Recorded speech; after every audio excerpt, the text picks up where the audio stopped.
के खिलाफ मुझे जितने भी पाकिस्तान से एविडेंस वगैरह आते थे तो मैं पुलिस के साथ लिएज करता था, उनको प्रोवाइड करता था।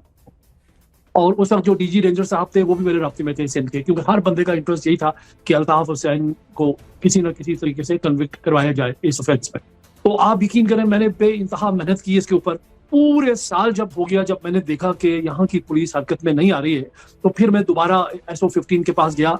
मेरी उनसे मीटिंग हुई तो मैंने उनसे पूछा, मैंने कहा देखें, 1 साल से ज्यादा अरसा हो गया, आपको इतना एविडेंस भी प्रोवाइड किया है और अभी तक आपने इस बंदे को इसके ऊपर अरेस्ट नहीं किया। तो पुलिस वालों ने जो मुझे बात कही थी वो मैं आपके साथ शेयर करूंगा।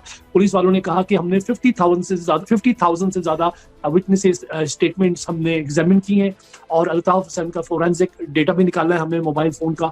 सब कुछ करने के बाद हम इस नतीजे पर पहुंचे हैं कि Altaf Hussain has got nothing to do with the murder of doctor Imran Farooq. उन्होंने कहा है कि he is not connected directly और इनडायरेक्टली। ये पुलिस वालों ने, ये कब कहा था सर? ये 2017 में। ओके, ठीक है। उन्होंने मुझे कहा कि हमने पूरी तरह इनका मोबाइल फोन का डेटा भी निकाला है और अपना इनके जितने विटनेसेस वगैरह हैं सबको एग्जामिन किया और हम इस नतीजे में पहुंचे हैं कि Altaf Hussain has nothing to do with the murder of doctor Imran Farooq. ठीक है, फिर मैं उसके बाद फिर मैंने ज्यादा प्रेशर भी नहीं दिया, मैं पीछे हट गया और मैंने किसी मीडिया चैनल में जाके ये बात नहीं बताई पहले कि ये पुलिस वालों से जो मेरी बात वगैरह हुई थी। मगर अब जब मुस्तफ़ा कमाल साहब का ये जब मैंने देखा तो फिर मैंने कहा ये तो बहुत बड़ी ज्यादती कि अगर अब भी मैं खामोश रहूं।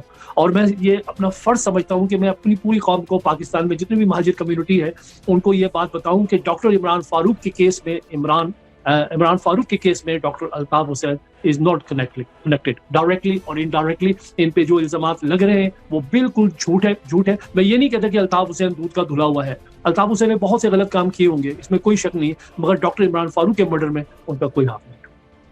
अच्छा, ठीक हो गया तारिक साहब, लेकिन फिर अगर ये हाथ नहीं है, आप जो बात कर रहे हैं और आप विटनेस स्टेटमेंट दे रहे हैं बरतानिया में बैठ के और आपका लॉ एनफोर्समेंट के साथ एक ताल्लुक भी है, मैं इस बात की भी कदर करता हूं, तो फिर मुझे सर ये बताइए कि ये जो इस वक्त मुस्तफा कमाल जो कि ISI के फ्रंटमैन के तौर के ऊपर यहाँ पे काम कर रहा है, इसमें कोई शक नहीं है, मैं इसके ऊपर रिपोर्टिंग कर चुका हूँ। Sector commander Sindh brigadier Ejaz Abbasi जो है वो इनको हैंडल करते हैं और अक्सर औकात उनके आसपास जो है वो ISI वाले मौजूद रहते हैं।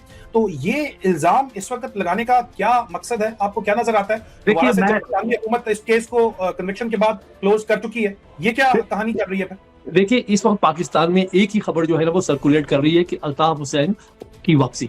ठीक है, अब ये सब लोग खौफजदा हैं, इनको मालूम है कि महाजिरों के दिल में आज भी अल्ताफ हुसैन बसता है। महाजिरों के दिलों से आप अल्ताफ हुसैन को निकाल नहीं सकते। अब वो क्या कर रहे हैं कि ये पॉलिटिकल स्कोरिंग के लिए उन्होंने ये छोड़ा है छोरा कि जी ये बंदा जो है ये तो इमरान फारूक के मर्डर में मुलव्वस था। ये सिर्फ पॉलिटिकल स्कोरिंग के लिए है और इसके हकीकत से कोई